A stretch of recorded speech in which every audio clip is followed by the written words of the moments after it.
Yeah, مگر I think all of the, well, most of the people who know about Islam know this.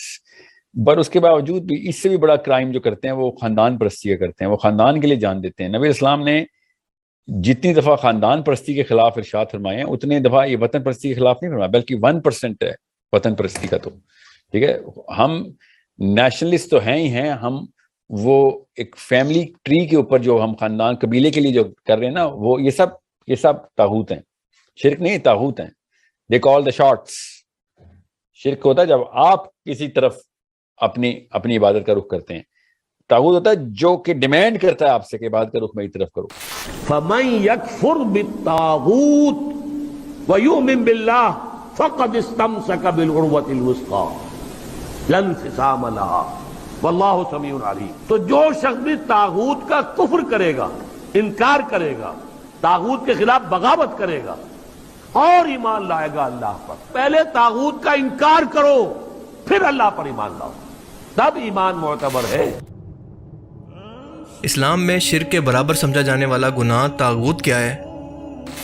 سما T V کے ایک programme مکالمہ کے اندر عورتوں کے حقوق اور حقوق اللہ پر بات کرتے ہوئے پاکستان کے مشہور موٹیویشنل سپیکر اور اسلام کے مبلغ ساحل ادیم، جن کی وجہ شہرت اسلام کو علماء کرام کی پرانی سوچ اور نظریات سے ہٹا کر یوتھ کو اسلامی تعلیمات کو سائنٹیفیکل، لاجیکل اور کریٹیکل تھنکنگ سے سوچنے کی طرف ابھارنا ہے، اور وہ اس کے اندر کافی حد تک کامیاب بھی ہو چکے ہیں۔ اسی پروگرام کے اندر بات کرتے ہوئے ان کا کہنا تھا کہ اسلام کے اندر سب سے بڑا گناہ طاغوت کا ہے، یعنی اللہ اور اس کی حدود کو چھوڑ کر ایسی چیزوں کو خدا بنا لینا، ان کی ہر ایک کہی ہوئی بات کو ماننا جو کہ خدا کے حکم سے ٹکرا کر اس کی نافرمانی کرتی ہو۔ لفظ طاغوت طغیہ سے نکلا ہے اور اسی سے لفظ نکلا ہے طغیانی۔ جیسے دریا کا پانی اپنی حدود کے اندر بہ رہا ہو اور اس کے آس پاس بیریئر موجود ہوں جن کی وجہ سے یہ پانی باہر نہ نکل سکے، لیکن اچانک سے اس دریا کے اندر طغیانی کی وجہ سے یہ پانی باہر نکلنے لگے یا اپنی حدوں کو پھلانگنے لگے، تو اس پانی کو آپ طاغوت کہہ سکتے ہیں۔ بالکل اسی طرح سے جب کوئی انسان اللہ کی حدود، اس کے حکم کو پھلانگ کر کسی اور چیز کو اپنا رب بنا لے، یعنی اس کی جائز اور ناجائز بات کو ماننا شروع کر دے، تو اسی کو طاغوت کہتے ہیں۔ مثال کے طور پر آپ کا نفس جو کہ آپ کو صبح فجر کے وقت نماز پڑھنے اور اٹھنے سے روکتا ہے، وہ بھی آپ کے لیے طاغوت ہے۔ جیسا کہ قرآن کے اندر اللہ فرماتا ہے کہ اے نبی، کیا آپ نے اس شخص کو دیکھا جس نے اپنی نفس کی خواہش کو اپنا خدا بنا لیا؟ اگر کوئی انسان اللہ کو چھوڑ کر شیطان کی بات مانتا ہے تو شیطان بھی اس کے لیے طاغوت ہے۔ بالکل اسی طرح سے اگر وطن کی محبت کے اندر انسان حد سے بڑھ کر اللہ کی حدود کو توڑ دے، اللہ کے حکم کو پیچھے کر دے، تو وطن بھی طاغوت ہے۔ آپ کا خاندان، علماء سو، فرقہ پرستی، قرآن و حدیث کا انکار، انصاف کرنے والے جج جو کہ اللہ کی حدود کو توڑیں، سپاہی جو کہ اللہ کے حکم کا انکار کرے، یہ سب کے سب طاغوت کہلائیں گے۔ اب کیونکہ یہ طاغوت اپنی ڈیفینیشن کے اعتبار سے بے شمار صورتوں کے اندر موجود ہو سکتا ہے، لہٰذا قرآن کریم کے اندر صرف اس کا نام لے کر اس سے بچنے کی تلقین کی گئی ہے، لیکن اس کی صورتوں کو بیان نہیں کیا گیا کہ تمہارے لیے یہ بھی طاغوت ہے اور یہ بھی۔ اب سوال یہ ہے کہ ایک انسان کے لیے یہ سب چیزیں طاغوت کیوں بن جاتی ہیں؟ تو اس کا سمپل سا جواب ہے کہ اللہ قرآن کریم کے اندر فرماتا ہے کہ میں نے جن اور انسان کو اپنی عبادت اور بندگی کے لیے پیدا کیا۔ اب جو بھی چیز اس عبادت اور فرما برداری یعنی اللہ کے حکم کو توڑے گی اور جس چیز کی وجہ سے یہ ٹوٹے گی، وہ طاغوت ہوگا، کیونکہ وہ چیز اللہ کے مقابلے میں کھڑی ہے۔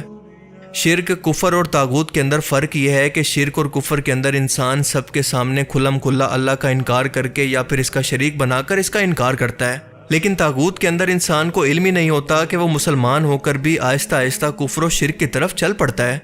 طاغوت کا لفظ قرآن کریم کے اندر کئی جگہ پر نام کے ساتھ بیان ہوا ہے، اور اللہ فرماتا ہے جس کا مفہوم ہے کہ اے انسان، پہلے طاغوت کے خلاف بغاوت کرو اور اس کے بعد اللہ پر ایمان لاؤ، تب جا کر تمہارا ایمان مضبوط ہوگا۔ اس کے بعد تم اللہ کے ساتھ ایک ایسی مضبوط رسی کے ساتھ جڑ جاؤ گے جس کو پھر کبھی کوئی توڑ نہیں سکے گا۔ عورتوں کے حقوق پر بات کرتے ہوئے ساحل ادیم یہی کہنا چاہ رہے تھے کہ آج ہمارے معاشرے کی عورتیں، اگر آج ان سے پوچھا جائے تو 95% عورتوں کو طاغوت کا مطلب ہی نہیں پتا ہوگا، یعنی وہ اس معاملے کے اندر بالکل جاہل ہیں، اور یہ بہت ہی خطرناک صورتحال ہے، کیونکہ وہ اللہ کے حکم کو چھوڑ کر اپنے نفس اور لبرل معاشرے کو بلائنڈلی فالو کر رہی ہیں اور اپنی آنے والی نسلوں کو بھی اسی طرح سے تیار کریں گی۔ آج فیمنزم ان عورتوں کے اندر کوٹ کوٹ کر بھرا جا رہا ہے۔ جس عورت کو یہی نہیں پتا ہوگا کہ یہ لبرل معاشرہ اور فیمنزم اس کے لیے طاغوت ہیں، تو وہ اپنی نسلوں کی تربیت کیسے کرے گی؟ اسے ڈریسنگ کا، میک اپ کا تو پتہ ہے، لیکن اسلام کے بارے میں آج کچھ بھی نہیں پتا۔ اسلام کے معاملے میں آج کی یہ عورت بالکل لا علم ہے۔ جب اس عورت کو یہ پتہ ہی نہیں ہوگا کہ اس کے لیے طاغوت ہے کیا، تو وہ اس سے بچے گی کیسے؟ اور ظاہر ہے کہ یہ بہت ہی لاجیکل سوال ہے۔ اب آپ مجھے دل پر ہاتھ رکھ کر بتائیں کہ ساحل ادیم نے ایسی کون سی بات کہی ہے جو کہ غلط ہے؟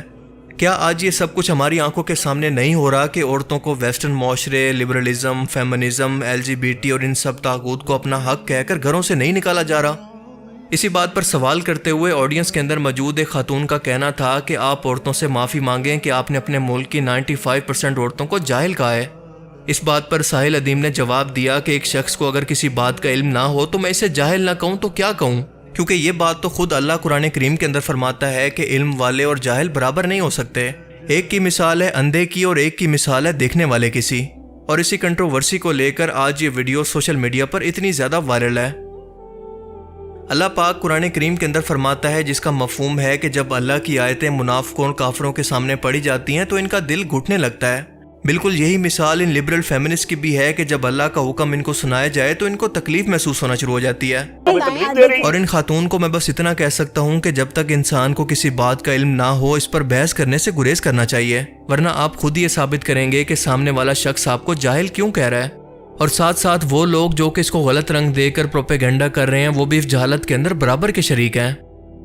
سورہ الزمر، اللہ فرماتا ہے کہ جو لوگ طاغوت کی عبادت سے بچتے ہیں اور اللہ کی طرف رجوع کرتے ہیں ان کے لیے خوشخبری ہے۔ تو آپ میرے بندوں کو خوشخبری دے دیجئے کہ وہ بندے جو کہ بات کو توجہ سے سنتے ہیں اور پھر اس کے اچھے پہلو پر چلتے ہیں وہ لوگ ہیں جنہیں اللہ نے ہدایت دی ہے، اور یہی لوگ ہیں جو کہ عقل والے ہیں۔ اللہ پاک اس آیت کے اندر خود فرما رہا ہے کہ ایسے لوگ علم والے ہیں یا پھر عقل رکھنے والے ہیں۔ اب آپ مجھے ذرا سوچ کر بتائیں کہ ایسے لوگ جو کہ عقل نہیں رکھتے یا پھر علم نہیں رکھتے تو ان کے بارے میں اللہ پاک کیا فرما رہا ہے؟ یہی کہ وہ جاہل ہیں۔ سورہ النحل، اور ہم نے ہر امت کے اندر رسول بھیجے کہ تم اللہ کی عبادت کرو اور طاغوت سے بچو۔ سورہ البقرہ، پس جو بھی طاغوت کا انکار کرے گا وہ اللہ پر ایمان لائے گا اور وہ وہی شخص ہے جس نے ایسے مضبوط کڑے کو پکڑ لیا جو کہ ٹوٹتا نہیں ہے، اور اللہ سب کچھ سننے والا جاننے والا ہے۔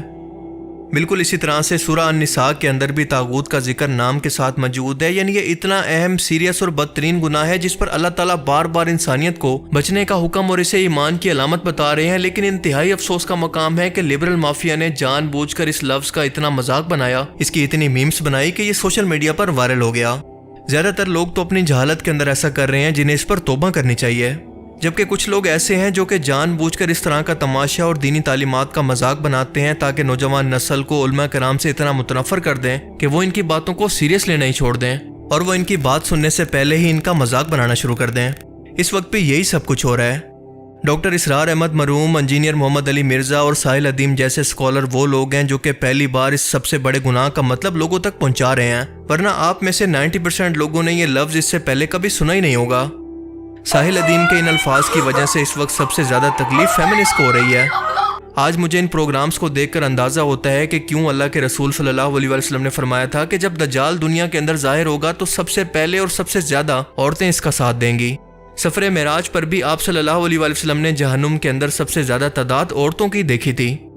ہیومن ڈگنیٹی کے اندر مرد اور عورت آپس میں برابر ہیں، لیکن فرق یہ ہے کہ دونوں کی ذمہ داریاں ان کی جسامت اور طاقت کے اعتبار سے الگ الگ ہیں، اور آج کل خرابی ہی اسی ٹائم کے اندر پیدا ہوتی ہے جب عورتیں مردوں کے برابر ہونے کی کوشش کرتی ہیں، یا پھر آج کے ٹائم کے اندر تو ان پر حاوی ہونے کی کوشش کر رہی ہیں۔ اس فیمنزم کو تو صرف اور صرف خاص طور پر فیملی سسٹم کو توڑنے کے لیے ڈیزائن کیا گیا ہے، ورنہ جتنا خیال ایک مسلمان مرد اپنی عورت کا رکھتا ہے ویسٹرن معاشرے کے اندر اس کا 1% بھی نہیں ہے۔ اسی لیے کہتے ہیں کہ ایک مرد کا اثر ایک گھر تک ہوتا ہے جبکہ عورت کا کردار ایک پورے معاشرے کو تعمیر کرنے کے اندر ہوتا ہے۔ اللہ تعالیٰ ہمیں سمجھنے کی اور نیک عمل کرنے کی توفیق عطا فرمائے۔ باقی آپ اس بارے میں کیا سوچتے ہیں؟ اپنی قیمتی رائے کا اظہار کمنٹ سیکشن میں ضرور کریں۔ Thanks for watching this video. اللہ حافظ۔